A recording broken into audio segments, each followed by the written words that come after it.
আপনি কে প্রশ্নটা করেছেন একটু দেখতে চাই আপনাকে। সামনে আসুন। না না না, আপনাকে সামনে আসতে হবে কারণ আপনাকে কেউ দেখতে পাচ্ছে না। আপনাকে একটু চাই সবাইকে দেখাতে, একটু আসুন সামনে। হয় কি এরা তো মাথা চাড়া দিয়ে উঠতেই থাকবে।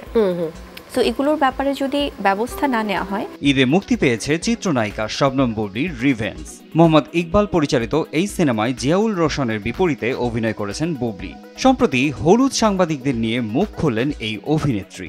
এই যে হলুদ সাংবাদিকতা, এই কথাটা তো এসেছেই এই কারণেই যে এটা এক্সিস্ট করে।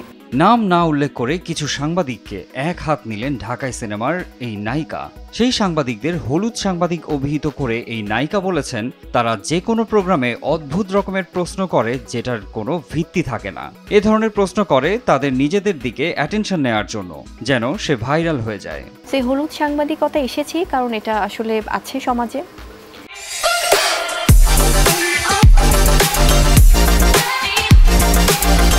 এবং এরা হয় কি এটা ডে বাই ডে এত বাড়ছে, এটা আমাদের আর্টিস্ট অ্যাসোসিয়েশন বা আমাদের শিল্পী সেটা অ্যাসোসিয়েশন হোক বা শিল্পীদের যে সোসাইটি হোক বা আমাদের যে শিল্পীদের যে আসলে সত্তাটা, সেটাকে নানাভাবে আসলে এরা আক্রমণ করতে যাচ্ছে। একটি টেলিভিশনে দেওয়া সাক্ষাৎকারে বুবলি বলেন, হলুদ সাংবাদিকরা শিল্পীদের সত্তাটাকে নানাভাবে আক্রমণ করতে চায়। ব্যক্তিগত কাউকে খুশি করার জন্য যে কোনো ধরনের মিথ্যা নিউজ করে। এ ধরনের সাংবাদিক দিন দিন বেড়েই চলেছে। এদের কারণে অনেকেই সাংবাদিকতা পেশাটাকে প্রশ্নবিদ্ধ করে। কোন একটা প্রোগ্রামে কাউকে একটা খুব অদ্ভুত রকমের, যেটার কোনো ভিত্তি নেই, তার মনে আসলো সে একটা কোনো প্রশ্ন করে দিল, তার দিকে অ্যাটেনশন নেওয়ার জন্য যেন সে ভাইরাল হয়। তিনি বলেন, যারা সাংবাদিকতা ইথিক্স মেনে চলে তাদের খেয়াল রাখতে হবে যেন এই পেশাতে হলুদ সাংবাদিক প্রশ্রয় না পায়। আপনার কাছে প্রমাণ আছে? আপনি প্রমাণটা প্লিজ দেখান। না না না না না, এই ধরনের সাংবাদিকতা আমি শুনুন। আপনার কাছে প্রমাণ থাকলে আপনি প্রমাণটা নিয়ে আসুন। এই ধরনের সাংবাদিকতার বিরুদ্ধে কিন্তু আমাদের ভয়েস রেজ করা উচিত।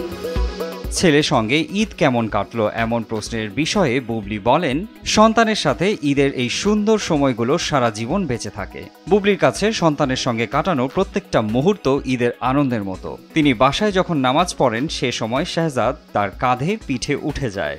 নিজে নিজে জায়নামাজ নিয়ে নামাজ পড়ারও চেষ্টা করেন শাহজাদ।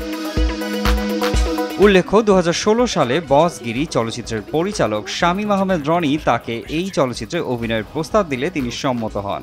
এরপর ভক্ত অনুরাগীদের উপহার দিয়েছেন রংবাজ, অহংকার, সুপার হিরোশিমা, ক্যাপ্টেন খানের মতো ব্লকবাস্টার সিনেমা। মারজান ইভান, RTV।